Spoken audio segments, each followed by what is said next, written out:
नमस्कार विद्यार्थी मित्रांनो, 12वीच्या इयत्तेमध्ये आपलं स्वागत आहे. तर आपण प्रकरण तिसरा पाहत होतो, व्यक्तिमत्व. पार्ट 1 मी आधी अपलोड केलं आहे. तुम्ही ते पाहिलं नसेल तर ते पाहून घ्या. ओके, चॅनल नक्की सबस्क्राईब करा. तुम्ही जेवढे सबस्क्राईब कराल तेवढं देखील मला देखील व्हिडिओ वगैरे बनवताना आनंद होईल. ओके, तर आपण पार्ट 1 त्यामध्ये चांगल्या पद्धतीने आपण व्यक्तिमत्वावर परिणाम करणारे घटक आणि व्यक्तिमत्व म्हणजे काय आणि काही शास्त्रज्ञांच्या मते व्यक्तिमत्व म्हणजे काय या गोष्टीचा आपण सविस्तर अभ्यास मागच्या व्हिडिओमध्ये केलेला आहे. तर आता या व्हिडिओमध्ये आपण व्यक्तिमत्व अभ्यासाचे दृष्टिकोन पाहूयात. 5 दृष्टिकोन आहेत, ते कोण मांडलेले आहेत, ते कशा पद्धतीचे आहेत ते पाहूयात. आणि त्याचप्रमाणे तुम्ही पुस्तक समोर ठेवा, कारण मी PDF शेअर करू शकत नाही. तुम्हाला स्क्रीन एक चांगल्या पद्धतीने दिसेल, त्यानंतर पुस्तक पुढे ठेवू शकता तुम्ही. ओके, तर पान नंबर 25 या.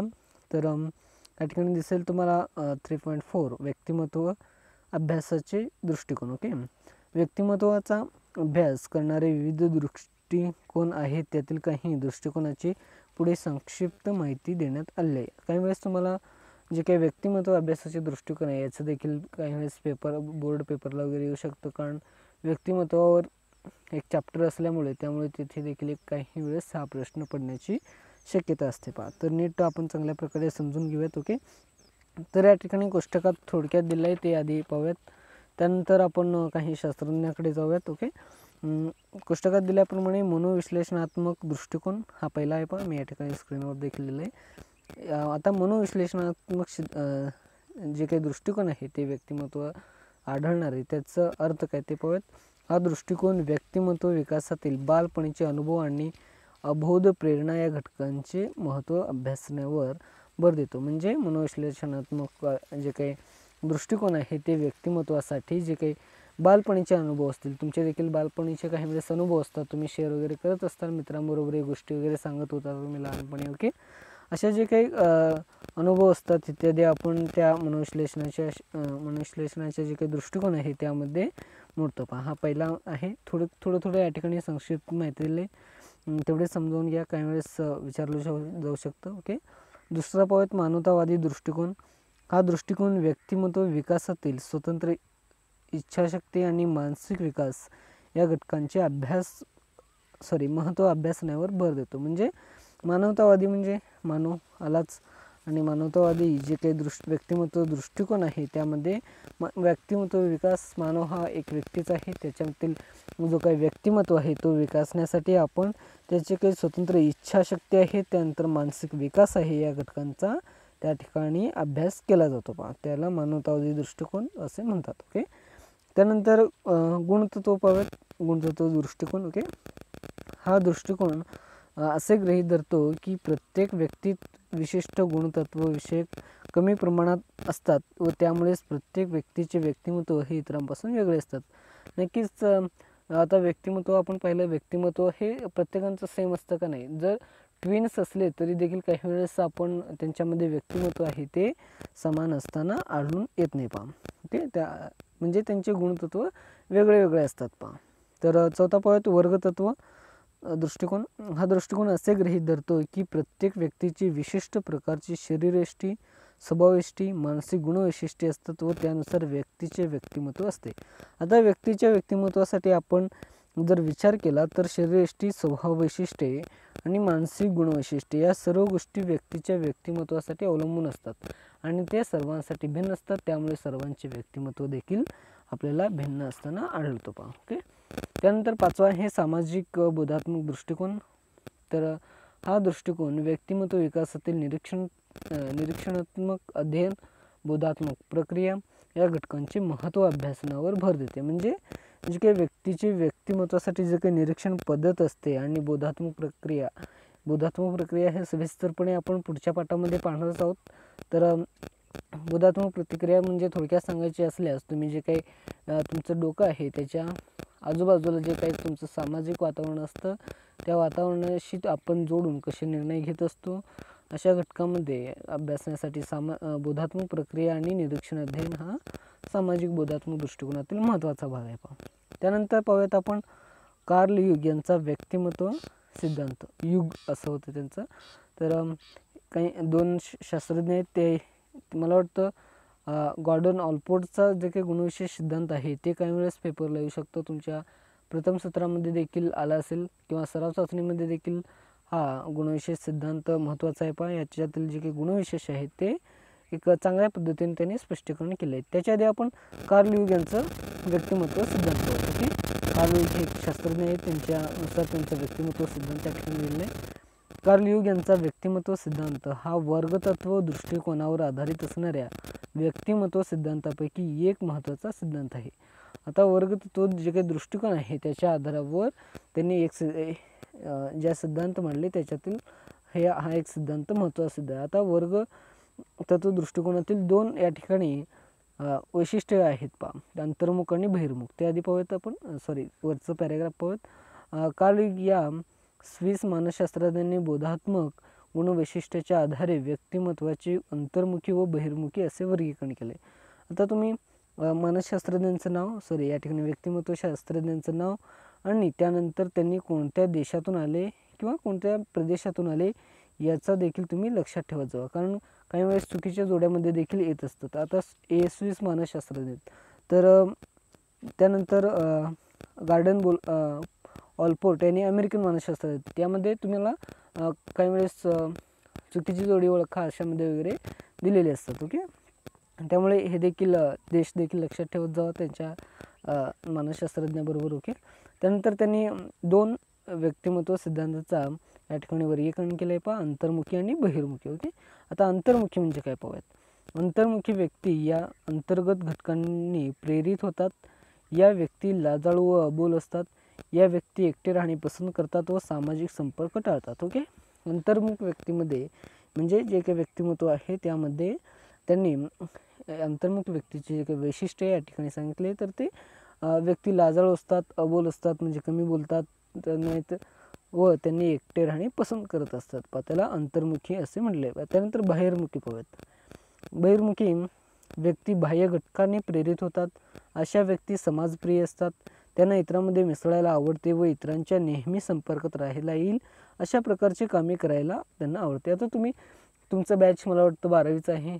त्यानंतर तुम्ही जर 10वीच्या बॅचकडे तुम्ही गेलात तर तुमच्या वर्गातील तुमचे जे काही मुले आहेत त्यामध्ये तुम्ही जर निरीक्षण केलात तर अंतर्मुखी आणि बाहेरमुखी जे काही व्यक्ती आहे त्यामध्ये आढळून येईल.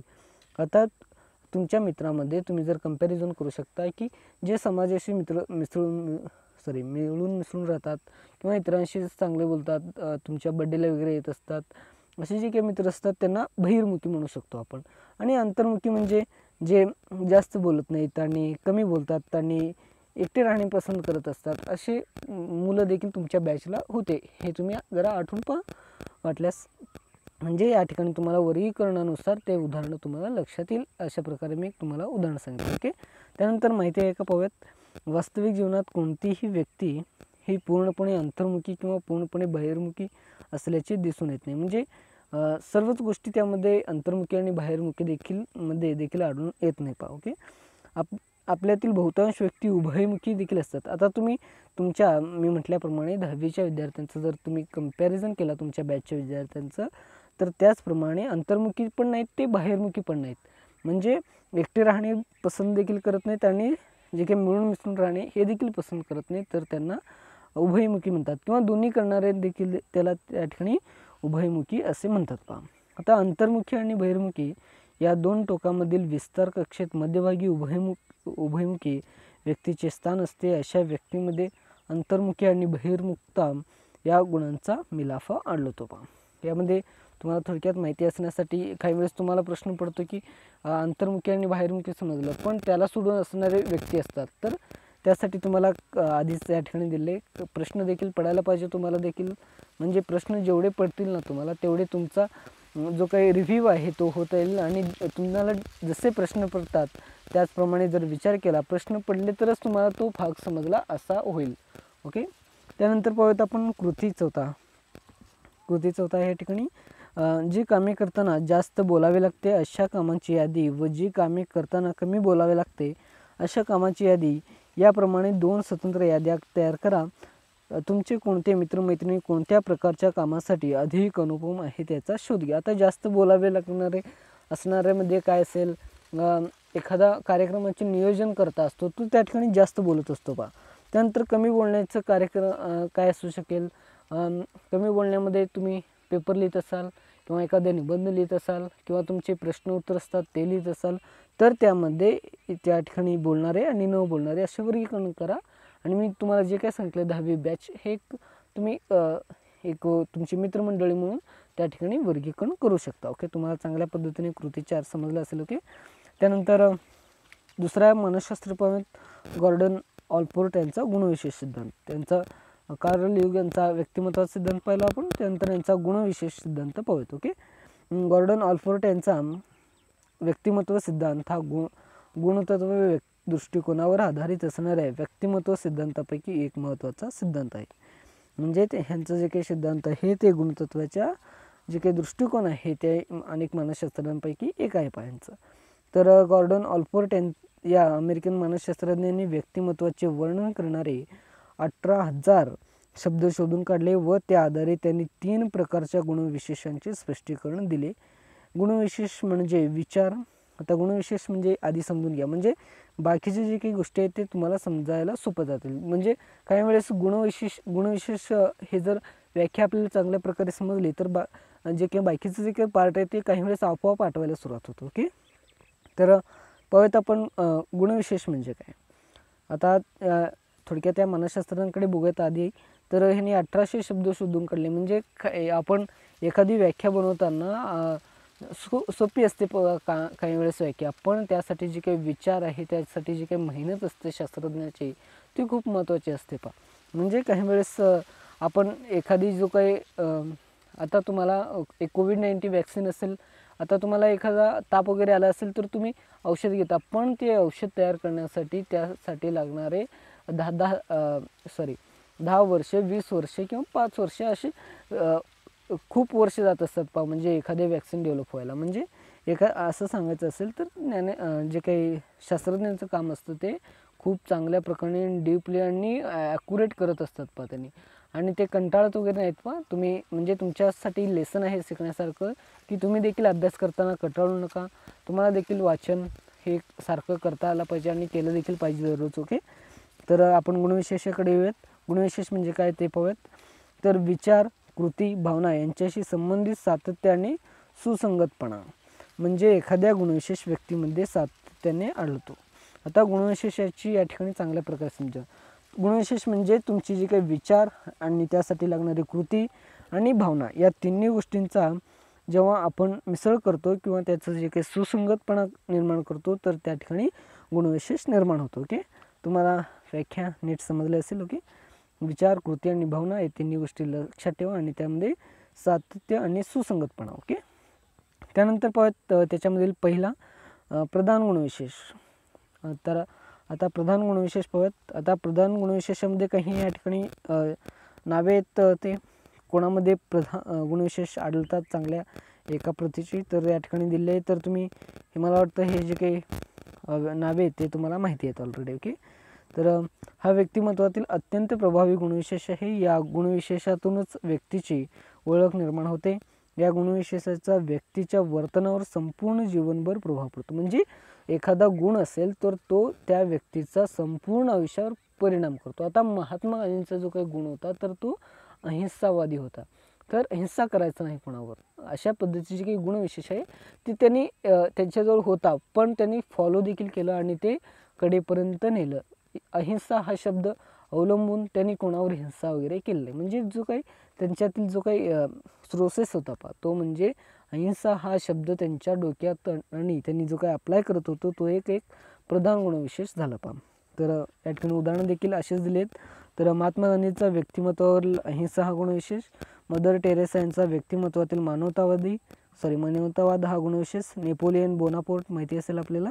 ओके, यांच्या व्यक्तिमत्वातील महत्त्वाकांक्षा व गुणविशेष आणि ज्युलियस सीझर यांच्या व्यक्तिमत्वातील सत्तेची लालसा हा प्रधान गुणविशेष होतो. ओके, तुम्हाला समजले असेल. वाटल्यास तुम्ही दोन जे काही 2 उदाहरण आहेत ते देखील पेपरमध्ये लिहिले तरी चालतील. ओके, पण समजून घेणे हे महत्त्वाचे आहे. ओके, काही वेळेस तुम्हाला आता नेपोलियन बोनापार्ट कोण आहे, त्यानंतर त्यांची महत्त्वाकांक्षा थोडक्यात आपल्याला हिस्ट्रीमध्ये वगैरे माहिती असेल. ओके, तुम्हाला देखील माहिती असेल, गांधीजींचं नाव सर्वांनाच माहिती आहे. ओके, अशा प्रकारे तर आपण दुसऱ्या गुणविशेषाकडे जाऊयात, ते म्हणजे मध्यवर्ती गुणविशेष. या गुणवैशिष्ट्यामुळे व्यक्तीचे व्यक्तिमत्व निर्धारित होते. साधारणपणे व्यक्तीचे व्यक्तिमत्वाचे 5 ते 10 गुणविशेष जे व्यक्तिमत्वाचे वर्णन करण्यास उपयुक्त ठरतात. आता प्रधान गुणविशेषामध्ये विचार केला तर या ठिकाणी एकच गुणविशेष त्यांच्या आयुष्यासाठी प्रभावी ठरतं म्हणजे त्याला ओळखण्यासाठी. आता मध्यवर्ती म्हणजे ज्या व्यक्तीमध्ये 5 ते 10 गुणविशिष्ट आहेत त्यांना मध्यवर्ती गुणविशेष असे म्हणतात आता या ठिकाणी उदाहरण दिले मध्यवर्ती गुणविशेषावरच व्यक्तीचे व्यक्तिमत्व आधारलेले असते. ओके, या ठिकाणी दिले आत्मविश्वास संवेदनशीलता, समाजाभिमुखता, आत्मविश्वास, व्यासंग, प्रामाणिकपणा इत्यादी व्यक्तीच्या व्यक्तिमत्वावर मध्यवर्ती गुणविशेष होतं. काही याच्यातील तुमच्या देखील असेल आणि जे काही हे जे काही प्रधान गुणविशेष आहेत यांच्यामध्ये देखील हे असतात पण त्यांचा जो काही एकच गुणविशिष्ट असतो तो म्हणजे अहिंसाचा, तो एक चांगल्या प्रकारे त्यांच्यात विकसित झालेला असतो. ओके, आता दुय्यम पावेत गुणविशेष. हे गुणविशेष केवळ विशिष्ट परिस्थितीत तात्पुरत्या स्वरूपामध्ये दिसून येतात. त्यांचा फारच कमी प्रभाव व्यक्तिमत्वामध्ये आढळतो. उदाहरणार्थ फार मोठ्या समुदायापुढे बोलताना चिंता वाटणे, फार वेळ रांगेत तिष्ठेने उभे राहिल्यास चिडचिड होणे इत्यादी व्यक्तीच्या व्यक्तिमत्वातील दुय्यम गुणविशेष आहे. ओके, आता तुम्ही तिन्ही गुणविशेषांचा जर विचार केला तर पहिल्यामध्ये तुम्हाला एकच गुणविशेष आढळलेला जो व्यक्तीच्या पूर्ण आयुष्यभर किंवा पूर्ण त्यांच्या जीवनाभर प्रभाव पडतो. त्यानंतर दुसऱ्यामध्ये तर 5 ते 10 आढळतील गुणविशेष. त्यातील चिंता, चिंता म्हटलं मी, व्यासंग, प्रामाणिकपणा इत्यादी. आणि दुय्यम गुणविशेषामध्ये त्या ठिकाणी जे काही व्यक्तिमत्वाचे गुणविशेष आहेत ते कमी प्रमाणात आढळतात पण कमी प्रमाणात आढळतात अशा ठिकाणी दिले. तर या ठिकाणी चिंता आहे ते तुम्हाला आढळतं पण ते कमी वेळेसाठी लागतं आणि ते गरजेचं देखील असतं काही वेळेस. फार वेळ रांगेत तिष्ठेत उभे राहिल्यास चिडचिड होणे हे साहजिकच आहे, सर्वांना होतं. तुम्ही देखील एखाद्या बँकमध्ये रांगेत उभं राहिल्यात आणि मध्ये कोणीतरी घुसला तर आपल्याला चिड निर्माण होते. ओके, तर आपण तिसरा पाहूयात व्यक्तिमत्व विषयक पंचघटक प्रारूप. आता या ठिकाणी रॉबर्ट आणि पोल हे 2 मानसशास्त्रज्ञ, नाव लक्षात ठेवा आधी, व्यक्तिमत्व विषयक पंचघटक प्रारूप आहे हे काही वेळेस पेपरला येऊ शकतं. ओके, आणि विचारलं तर हे 5च जे काही पंचघटक आहेत ते एवढंच लिहू नका, काही वेळेस थोडी जे काही इंट्रोडक्शन आहे ते थोडक्यात देत जावा. रॉबर्ट आणि पोल या 2 शास्त्रज्ञांची नावं देखील त्या ठिकाणी लिहित जावा. ओके, म्हणजे काही वेळेस तुम्हाला जास्त मार्क वगैरे भेटू शकतात. आणि जे काही हे पंचघटक आहेत ते मला वाटतं काही वेळेस 10 मार्काचं किंवा 8 मार्काच्या प्रश्नामध्ये देखील येऊ शकतं. ओके, तर पाहूयात आपण 5 घटक कोणकोणते आहेत व्यक्तिमत्व विषयक प्रारूपामध्ये. तर रॉबर्ट मेकर व पॉल कोस्टा यांच्या व्यक्तिमत्व सिद्धांत हा गुणतत्व दृष्टिकोनावर आधारित असणाऱ्या व्यक्तिमत्व सिद्धांतापैकी एक महत्त्वाचा सिद्धांत आहे. तर पाहूयात रॉबर्ट मेक्रेर व पॉल कोस्टा या अमेरिकन मानसशास्त्रज्ञांनी व्यक्तिमत्व विषयक पंचघटक प्रारूप मांडले. यांच्या मते व्यक्तिमत्वाचे गुणविशेष यांचे मूळ जैविक प्रक्रियावर आधारित असून ते सांस्कृतिक घटक, सवयी, मूल्ये, कौशल्य इत्यादी बाह्य घटकांनाही प्रभावित होतात. व्यक्तिमत्वातील 5 घटक पुढील प्रमाणे होतं. तर पाहूयात पुढील 5 घटक हे महत्त्वाचे आहेत. तिथे इंट्रोडक्शन थोडक्यात आहे, तुम्हाला काय लक्षात ठेवण्यासारखं थोडक्यात भाग आहे ओके, पहिला पाहूयात आपण. ओके, व्यक्तिमत्व विषयकातील पंचघटकातील कोण मांडलं तर ते रॉबर्ट आणि पोल. ओके, या 2 मानसशास्त्रज्ञ कुठले आहेत तर ते अमेरिकेचे आहेत. तर पहिला आहे अनुभवाचा मुक्त स्वीकार. ओके, हा त्यांच्या पंचघटकातील पहिला. आता अनुभवाचा मुक्त स्वीकार हा काय सांगतो ते पाहूयात. ओके, अनुभवाचा मुक्त स्वीकार या गुणविशेषाचा कलात्मक सौंदर्य, भावना, साहस, सृजनशीलता, कल्पनाशक्ती, अनुभवातील नाविन्य इत्यादी बाबीशी संबंध येतो. आता जे काही तुमचे अनुभव आहेत ते तुमच्या मुक्त स्वीकारण्यासाठी असतात. त्याच्यातील मुक्त स्वीकारण्यासाठी जे काही गुणविशेष आहेत तर त्या ठिकाणी दिले आहे कलात्मक सौंदर्य, तुमचे जे काही भावना आहेत, साहस आहे, सृजनशीलता आहे, कल्पनाशक्ती आहे इत्यादी बाबीशी संबंधित असतात. काही तुमचे मुक्त अनुभव असतात ते तुम्ही मुक्तपणे स्वीकारत असतात, ते म्हणजे या ठिकाणी दिले उदाहरणार्थ तुम्हाला समजून आलं असेल. ओके, ज्या व्यक्तीमध्ये हा गुणविशेष जास्त प्रमाणात असतो अशा व्यक्ती सृजनशील व मुक्त विचाराच्या दिसून येतात. म्हणजे हे जे काही गुणविशेष आहेत वरील जे दिलेले ते सृजनशील आणि मुक्त विचाराचे असणारे व्यक्ती असतात पहा. त्यानंतर हा गुणविशेष कमी प्रमाणात असणाऱ्या व्यक्ती कमी सृजनशील असतात व त्या कलाबाबत संवेदनक्षम दिसून येतात. ओके, तुम्हाला अनुभवातील मुक्त स्वीकार काही कन्सेप्ट आणि त्यांच्या आधारे जे काही गुणविशेष आहेत आणि जास्त प्रमाणात आढळणाऱ्या व्यक्तीमध्ये सृजनशीलता आणि मुक्त विचार दिसून येतात आणि कमी आढळणाऱ्यामध्ये सृजनशीलता आणि कलाबाबत संवेदनक्षम दिसून येतात. ओके, तर दुसरा पॉईंट सद्विवेक बुद्धी. ओके, सद्विवेक बुद्धी या गुणविशेषाचा स्वय नियंत्रण या घटकाशी संबंध असतो. आता स्वयंनियंत्रण म्हणजे स्वतःवर नियंत्रण ठेवण्याचे जे काही संबंध आहे ते या ठिकाणी येतो पहा.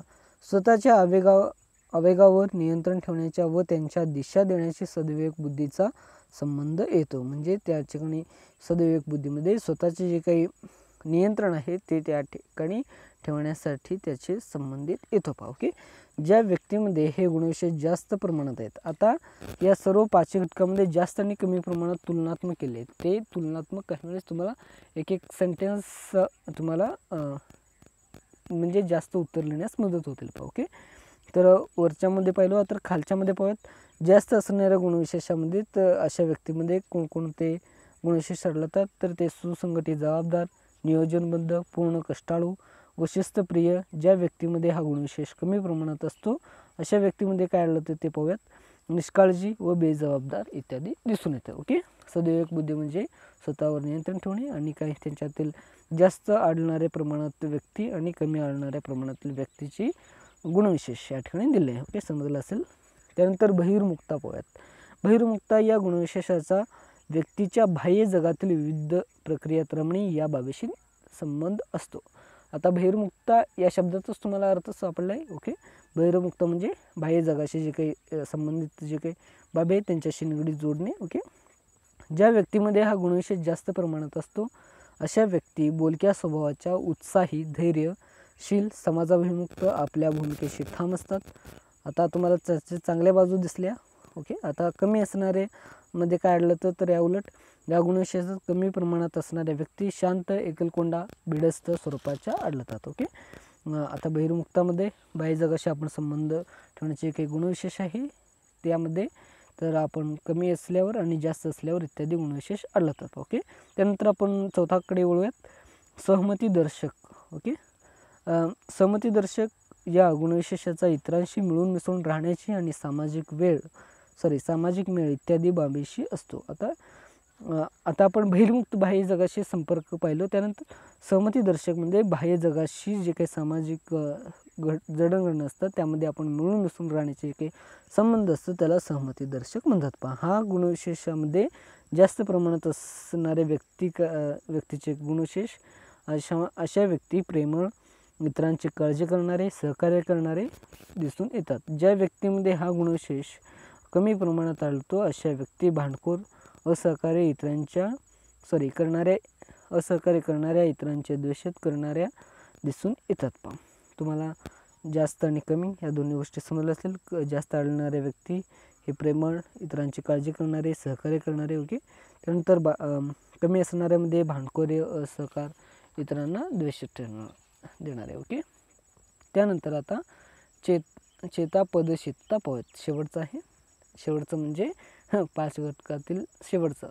ओके, चेतापदशीलता या गुणविशेषाचा चीड, चिंता, खिन्नता इत्यादी नकारात्मक भावना अनुभवण्याशी संबंधित. तर आपण काही सकारात्मक भावना मागच्या याच्यामध्ये पाहिलं. आता ते चेतापदशीलतामध्ये आपल्याला नकारात्मक बाजू चीड, चिंता आणि खिन्नता हे नकारात्मक भावना अनुभवण्याशी संबंधित असतात. ओके, ज्या व्यक्तीमध्ये हा गुणविशेष जास्त प्रमाणात असतो अशा व्यक्ती नेहमी तणावग्रस्त, चिंतेत म्हणजे हे जे काही या ठिकाणी जो काही जास्त असल्यावर त्याचा अतिपरिणाम होत असतो पहा. चीड आणि चिंता, खिन्नता आणि नकारात्मक भावना असल्यामुळे ते जास्त असल्यामुळे आपल्याला काय आढळतं तर ते तणावग्रस्त, चिंतित राहणारे, उदासीन, चिडखोर असे दिसून येतात. तर जर ज्या व्यक्तीमध्ये हा गुणविशेष कमी प्रमाणात आढळतो अशा व्यक्ती, आता कमी आढळणाऱ्या व्यक्ती संयमी, स्थिर स्वभावाच्या, शांत, समाधानी दिसतात. ओके, त्यानंतर तुम्हाला चेताप्रशिका समजलं असेल, हे जरा निगेटिव्ह आहे पहा. ओके. कृती 5वा तुम्हाला लिंकवर टाईप करून तुमचे पंचघटक प्रारूप तपासायचे आहेत. त्या ठिकाणी नोबो प्रोजेक्ट आहेत, वाटल्यास तुम्ही विजिट देऊ शकता. तर आपण व्यक्तिमत्वाचे मापन हे आता पाहूयात. हा मला वाटतं शेवटचा आहे. ओके. आता व्यक्तिमत्वाशी सर्व संबंधित आपण घटकांची माहिती घेतली. तर आता व्यक्तिमत्वाचे मापन कसे केले जाते ते पाहूयात. ओके. आता यामध्ये पाहूयात आपण मानसशास्त्रज्ञांनी व्यक्तिमत्व मापनाच्या विविध पद्धती विकसित केल्या आहेत. पहा या ठिकाणी खाली पद्धती देखील आहेत. वर्तन विश्लेषणात तंत्र, स्ववृत्त शोधिका, प्रक्षेपण तंत्र आणि मनोविश्लेषण पद्धती या व्यक्तिमत्व मापनाच्या महत्त्वाच्या पद्धती आहेत. तर तुम्हाला या ठिकाणी जे काही 3 बाबी आहेत ते लक्षात ठेवायचे आहेत. पहा आता मापन करण्यामध्ये आपल्याला 3 बाबी या ठिकाणी दिसतील. ते म्हणजे पहिला हे वर्तन विश्लेषण, दुसरा स्ववृत्त तंत्र, त्यानंतर तिसरा प्रक्षेपण तंत्र. ओके. या तिन्ही गोष्टीचा आपण विचार करूयात. ओके. त्यानंतर पाहूयात आपण पहिला वर्तन विश्लेषण. ओके. आता वर्तनाशी आता व्यक्तिमत्व तर आपल्याला समजलं, त्यानंतर व्यक्तिमत्वाचे पंचघटक प्रारूप देखील आपण पाहिले, इत्यादी सर्व गोष्टी पाहिल्या आपण. ओके. आता वर्तनाचे विश्लेषण हे पाहूयात. ओके. यामध्ये मुलाखत, निरीक्षण यासारख्या तंत्राचा समावेश वर्तन विश्लेषणामध्ये केला जातो. या वर्तन विश्लेषण पद्धती पुढीलप्रमाणे आहेत. आता वर्तनाचे विश्लेषण करण्यासाठी हे जे मापन करण्यासाठी आपल्याला मुलाखत घ्यावी लागते. आता तुम्हाला एक उदाहरण सांगतो. ओके. तुम्ही एखाद्या पदासाठी इंटरव्ह्यूला गेलात, त्या ठिकाणी तुमचं काय चेक केलं जातं, तर तुमचं वर्तन, बोलणं आणि तुमची जी काही विचार मांडण्याची जी काही प्रक्रिया आहे ते त्या ठिकाणी चेक केलं जातं. चेक कसं केलं जातं, त्यांनी विचारलेल्या प्रश्नांचे तुम्ही कशा पद्धतीने जे काही आन्सर आहे ते कशा पद्धतीने देता आणि तुमची त्याबद्दलची विचार प्रक्रिया काय. तर अशा पद्धतीमध्ये त्या ठिकाणी त्या व्यक्तीचं वर्तन आपल्याला समजून येतं आणि त्या व्यक्तीचं व्यक्तिमत्व देखील आपल्याला समजून घेता येतं. हे एक मुलाखतीत तुमचा एखाद्या तुम्ही भरतीला वगैरे गेल्यामध्ये त्या ठिकाणी घेतलेल्या मुलाखतीची एक सॅम्पल तुम्हाला सांगितलं. ओके. आता पुस्तकाकडे आहेत. पुस्तकामध्ये देखील अशीच पद्धतीने एक सांगितलं. आता या ठिकाणी दिले मुलाखत. ओके.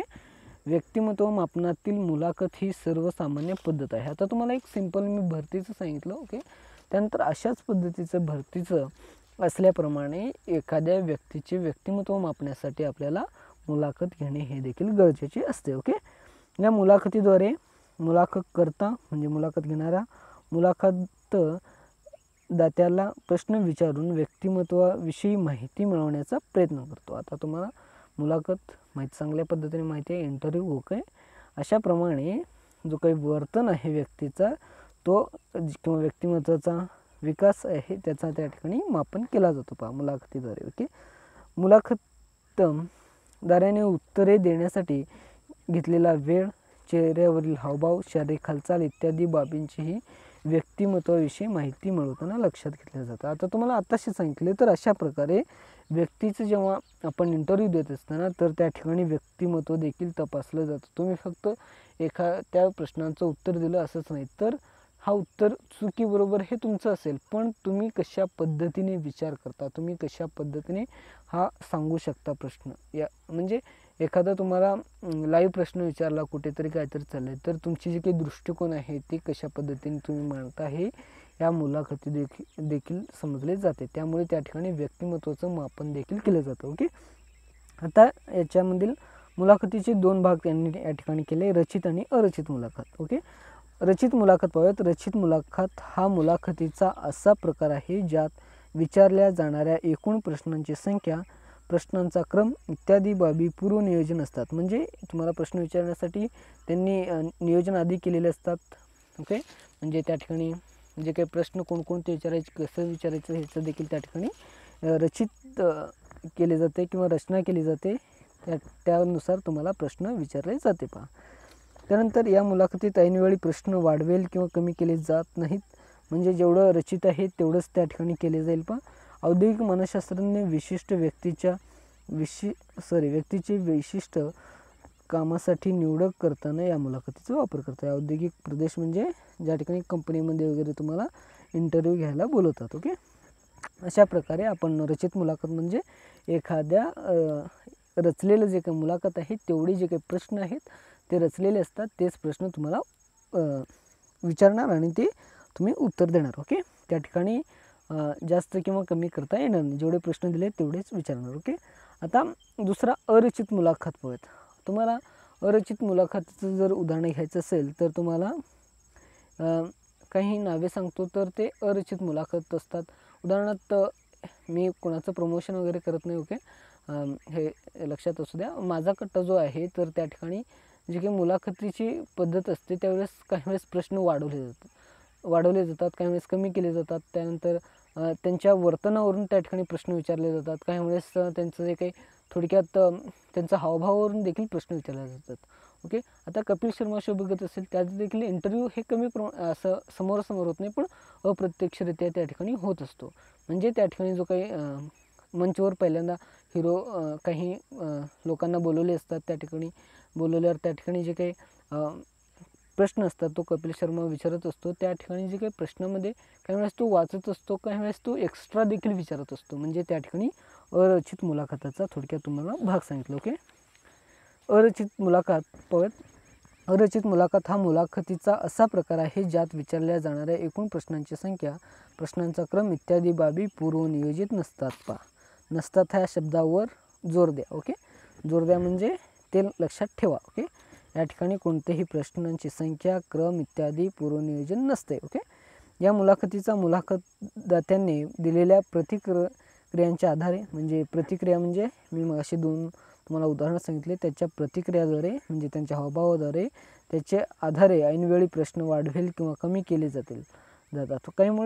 काही कारणामुळे प्रश्न जो काही मुलाखत देणारा असतो तो देखील काही वेळेस जास्त प्रश्न होत असेल त्याला, म्हणजे काही वेळेस त्यांचं जे काही नॉलेज आहे ते त्यांनी जेव्हा सादर करत असतात त्यावेळेस आतेमध्ये जोक वगैरे मारले जातात. म्हणजे त्या ठिकाणी जो काही माहोल आहे तो जरा फ्रेश व्हायला पाहिजे अशा पद्धतीने. ओके, तर चिकित्सा मानसशास्त्रज्ञ, समंत्रण मानसशास्त्रज्ञ, आरोग्य मानसशास्त्रज्ञ, क्रीडा मानसशास्त्रज्ञ त्यांच्या लाभार्थीच्या व्यक्तिमत्वाची सखोल माहिती मिळवण्याची या मुलाखतीचा वापर करतात.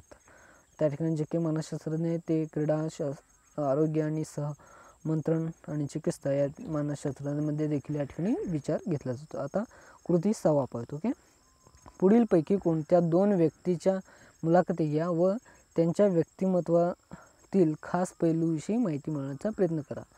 आता या ठिकाणी तुम्हाला मुलाखत घ्यायला सांगितले तर या ठिकाणी तुमचे जे काही महाविद्यालयातील प्राचार्य आहेत म्हणजे मुख्याध्यापक वगैरे, तुमच्या मानसशास्त्राचे शिक्षक, तुमच्या परिसरातील उद्योजक, तुमच्या परिसरातील विक्रेता. आता उद्योजकाला तुम्ही जेव्हा प्रश्न विचारतो तर तो काही प्रश्नांचे स्किप करत असतो पहा. म्हणजे काही वेळेस तुम्ही जरा त्याला विचारला, तुम्ही म्हणजे कोणी जर त्याला इंटरव्ह्यू घ्यायला आलं आहे तर त्या ठिकाणी तो जर सर्व रिअल सांगितलं तर त्याची जी काही पर्सनली बाबी असतात ते उघडकीस येत असतात. त्यामुळे त्या ठिकाणी तो जो काय आहे काही बाबींशी तेवढंच पर्सनॅलिटी ठेवत असतो. ओके, तुमच्या परिसरातील विक्रेता, तुमच्या परिसरातील राजकीय क्षेत्रातील व्यक्ती. आता विक्रेता हा काही वेळेस शिक्षित आणि अशिक्षित असतात पहा. तुमच्यामध्ये शिक्षित असणारे चांगल्या पद्धतीने उत्तरं देतात, अशिक्षितमध्ये आपल्याला जोर लावावं लागतं की बाबा सांग लवकर. ओके, अशा पद्धतीनं.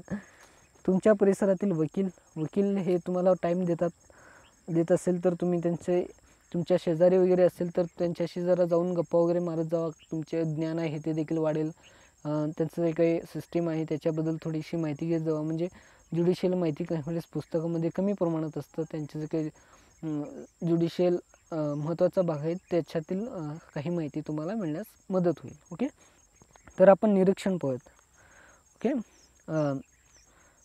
मध्ये आपण 2 भाग पाहिलं, मुलाखतीमध्ये 2. आता निरीक्षण पाहूयात. विविध परिस्थितीमध्ये व्यक्तीचे निरीक्षण करणे ही व्यक्तिमत्व मापनातली एक महत्त्वाची पद्धत आहे. आता एखादी व्यक्ती एखादं वर्तन करत असेल त्याचे निरीक्षण करून त्याचं व्यक्तिमत्व ठरवले जाते. ओके, अशा पद्धतीने त्या ठिकाणी जे काही निरीक्षण आहे हे देखील एक व्यक्तिमत्व मापनाची एक पद्धत आहे. उदाहरणार्थ पाहूयात. जेव्हा शाळेत शिक्षक वर्गात नसताना विद्यार्थी कसे वागतात किंवा कारखान्यातील कामगार समोर कोणी देखरेख करणारा नाही अशा वेळेस कसे वागतील याचे निरीक्षण मानसशास्त्रज्ञ करू शकतात. आता तुम्हाला हे सर्व गोष्टी माहिती आहेत निरीक्षण करणारेमध्ये. ओके. आणि तुम्ही देखील शिक्षक नसताना कसं गोंधळ घालता आणि शिक्षक असल्यावर कसं गोंधळ करता तुम्हाला माहिती आहे. आणि त्यानंतर कामगार देखील समोर असताना काम जरा चांगल्या पद्धतीने करतात आणि नसल्यावर जरा कंटाळवाणी करत असतात पहा. ओके. निरीक्षण हे प्रशिक्षित शिक्षणाने विशिष्ट हेतूने व विशिष्ट तत्वांचा आधार घेऊन केल्या जात असता अधिक उपयुक्त ठरते. म्हणजे त्या ठिकाणी जे काही निरीक्षण आहे ते देखील एक प्रशिक्षित घ्यावं लागतं, पण निरीक्षण करण्यासाठी देखील व सगळेच मिळून निरीक्षण करण्यास किंवा त्या ठिकाणी व्यक्तिमत्त्वाचे मापन करण्यास मदत ठरत नाही. तर त्या ठिकाणी ते प्रशिक्षण, हेतू, तत्व इत्यादी सर्व गोष्टी आढळत असतात. ओके. त्यानंतर व्यक्तीच्या व्यक्तिमत्वाविषयी माहिती मिळवण्यासाठी नैसर्गिक निरीक्षण, नियंत्रित निरीक्षण, सहभागी निरीक्षण, असहभागी निरीक्षण इत्यादी निरीक्षणाचे प्रकार उपयुक्त ठरतात पहा. ओके. तुम्हाला समजलं असेल जे काही व्यक्तिमत्त्वाचे निरीक्षण करण्यासाठी ते या ठिकाणी लागणारे जे काही घटक आहेत किंवा प्रकार आहेत ते तुम्हाला उपयुक्त ठरतात पहा. आता कृती 7 वापरावेत. ओके. निरीक्षण पद्धतीचा वापर करा. काही पुढील व्यक्तींच्या व्यक्तिमत्त्वाशी काही अंदाज बांधण्याचा प्रयत्न करा. वाहतूक नियंत्रण तुम्ही एखादा चौकात बसलात तर वाहतूक कशा पद्धतीने चालवतात, कसे चालतात आणि फास्ट, स्पीड इत्यादी गोष्टीवर तुम्ही एक निरीक्षण करू शकता. ओके. बातमीदार, बातमी देणारा, आपण नेहमी बातमी पाहत असतो, पण बातमी हा कसा देतो याचा आपण निरीक्षण कधी करत नाही. ओके. काही मुलं करत असतील पहा. ओके. खाजगी गुप्तहेर, त्यानंतर गुप्तहेर माहिती असेल आपल्याला, वास्तुकला तज्ज्ञ, परिचायिका, जे नर्स वगैरे असतात. ओके. शिक्षक इत्यादी. ओके. आता आपण शेवटचं शेवटचं स्ववृत्ततंत्र. ओके. सेकंड लास्ट आहे आणि शेवटचं म्हटलं अजून एक प्रक्षेपण तंत्र एक आहे. ओके. स्ववृत्ततंत्र थोडक्यात आहेत, मी जरा फास्ट घेतो. ओके. स्ववृत्ततंत्र शोधिकेद्वारे व्यक्ती व स्ववृत्त शोधिकेतील प्रश्न विधाने यांना स्वतः प्रतिक्रिया देऊन स्वतःविषयी माहिती पुरवते. म्हणजे या ठिकाणी जे काही स्ववृत्ततंत्र आहे पहा ते एक शोधिका आहे किंवा शोधिकेतील जे काही प्रश्न असतात ते विचारत असतात आणि त्याद्वारे जे काही प्रतिक्रिया आहे ते त्या ठिकाणी पुरवली जाते पहा. ओके. आता बेनेसोटा बहु अस्वस्थता व्यक्तिमत्व शोधिका, कॅटेल यांची 16 व्यक्तिमत्व घटक, मेयर ब्रिज टॉप इंडिकेटर, त्यानंतर हायस्कूल व्यक्तिमत्व शोधिका इत्यादी स्ववृत्त शोधिकेची उदाहरणे आहेत पहा. त्यानंतर आकृती 8 आहेत. स्ववृत्ततंत्र म्हणजे काही शोधिका असतात ते त्या ठिकाणी प्रश्न किंवा विधाने हे विचारून त्यांची काही प्रतिक्रिया आहेत ते त्या ठिकाणी स्वतःविषयी पुरवली जातात, म्हणजे त्या ठिकाणी स्ववृत्ततंत्र घडत असतात. ओके. तर या ठिकाणी वाटल्यास तुम्ही कृती सोडवल्यावर तुम्हाला लक्षात येईल. ओके. पूर्णतः सहमत, काही प्रमाणात सहमत, हे मला वाटतं तुम्ही 10वीला असताना एक कलाबद्दल काहीतरी एक प्रश्न होता, त्या ठिकाणी तुमचा कौशल्य जो काय हे चेक करायचा होता किंवा करिअर ऑप्शन असं काहीतरी, करिअरच्या संधी असं जो काही भाग होता त्यामध्ये असं जे काही ऑप्शन आहे त्या ठिकाणी तुम्हाला भेटले असतील, तुम्ही सोडवलं देखील असेल. तशाच प्रकारचं पेपर या ठिकाणी आहे पहा. पूर्णतः सहमत, काही प्रमाणात असहमत, सांगता येत नाही, काही प्रमाणात असहमत, पूर्णतः सहमत. ओके. मी हसत खेळत आयुष्य जगणारा आहे. आता मी पूर्णतः सहमत असेल. ओके. माझं पर्सनली म्हणणं आहे. तर पूर्णतः सहमत आणि दोन्ही जे काही पूर्णतः सहमत आहेत ते मी दर्शवेन. ओके. माझ्या अपेक्षा खूप उच्च आहेत. तर काही प्रमाणात हे जे काही आहे ते तुमच्या पर्सनलीवरून तुम्ही हे सर्व मी पहिला जर सांगितलं तशा प्रकारे या ठिकाणी तुम्ही टिक करू शकता. ओके. तर तुम्हाला हे जे काही कृती सोडवेल. ओके. आता आपण व्हिडिओ मोठा होईल त्यामुळे जरा फास्ट घेतो, तुम्ही कृती सोडवा. कृती सोपी आहे. तुम्हाला जे काही प्रश्न विचारला तेच उत्तर त्या ठिकाणी द्यायचे आहेत आणि ते जे काही देताना हे या ठिकाणी तुमचे जे काही कन्फ्युजन आहे हे ते दूर करायचं आहे. म्हणजे या ठिकाणी जे काही प्रमाणात आणि पूर्णतः या गोष्टीमध्ये तुम्हाला तुलना करता यायला पाहिजे. ओके. त्यानंतर प्रक्षेपण तंत्रामध्ये 3 भाग आहेत ते पाहूयात. तर प्रक्षेपण तंत्र मनोविश्लेषणाचा अभ्यासातून उदयास आले आहे. अबोध पातळीवरील दमित केलेल्या भावना, इच्छा आणि संघर्ष यांचा शोध घेण्यासाठी प्रक्षेपण तंत्र उपयुक्त ठरते. आता प्रक्षेपण तंत्र हे जे काही मनोविश्लेषणवादाचा जो काही अभ्यासातून उदयास आलेला आहे पहा, म्हणजे या ठिकाणी जे काही भावना, कृती, इच्छा आणि संघर्ष यांचं जे काही प्रक्षेपण आहे म्हणजे सादरीकरण आहे ते या ठिकाणी हे तंत्र उपयुक्त ठरतं पहा. आता प्रक्षेपण तंत्राच्या व्यक्ती संदिग्ध व रचित साहित्य मुक्तपणे प्रतिक्रिया देते. म्हणजे या प्रक्षेपण तंत्रामध्ये, सादरीकरण तंत्रामध्ये तुम्हाला संदिग्ध आणि अप्रकारचे अरचित जे काही साहित्य आहे ते मुक्तपणे आपल्याला प्रतिक्रिया देताना दिसतात. आता प्रतिक्रिया देताना व्यक्ती स्वतःच्या व्यक्तिमत्वाशी संबंधित वैयक्तिक संघर्ष, प्रेरणा, समस्या सोडवण्याच्या पद्धती व इतर अनेक बाबी संदिग्ध व अरचित साहित्यावर प्रक्षेपित करते. प्रक्षेपण तंत्रातील प्रमुख चाचण्या खालीलप्रमाणे. आता वरील जे काही गोष्टी आहेत, ते जे काही एखादी व्यक्ती प्रक्षेपण तंत्रामध्ये सादर करत असताना त्या ठिकाणी संघर्ष, प्रेरणा आणि समस्या सोडवण्याची पद्धती आणि इतर बाबीची संदिग्ध या ठिकाणी जे काही अरचित साहित्यावर त्या ठिकाणी प्रक्षेपित केले जाते. ओके. आता आपण जे काही तंत्र आहेत ते 3 पाहूयात. रोषाशाहीच्या डागाची चाचणी ही पाहूयात. ही चाचणी रोर्शा. ओके, रोर्शा. तुम्ही देखील नाव कन्फ्युजन होतं काही वेळेस. ओके, म्हणजे या ठिकाणी ही चाचणी आहे ते हर्मन रोर्शा यांनी 1921 साली विकसित केली आहे. पण आता तुम्ही या ठिकाणी जी चाचणी आणि शास्त्रज्ञांचे नाव आणि कोणती चाचणी आहे हे जर लक्षात ठेवलं तर हे काय, हे दोन्ही जे काही चाचणी आहेत ते काही वेळेस पेपरमध्ये चुकीत जोडीमध्ये वगैरे येऊ शकतो. ओके, तर यामध्ये शाईच्या डागाची 10 कार्ड असतात. 5 कृष्णधवल म्हणजे काळे आणि 5 रंगीत असतात.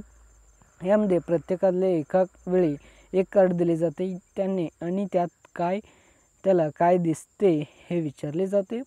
प्रयुक्तता कशाही प्रकारे ते कार्ड हाताळण्याची मुभा असते. म्हणजे तुम्हाला देखील 1 कार्ड दिलं आणि त्याला कशा पद्धतीने जर पाहिलं तर त्यामध्ये काय दिसेल हे सांगण्याचा एक चाचणी असेल. या चाचणीद्वारे विश्लेषण करण्याच्या उच्च दर्जाच्या प्रशिक्षणाची गरज असते. आता आतमध्ये काहीतरी दिसत असतं हे आपल्याला न कळत असतं काही वेळेस.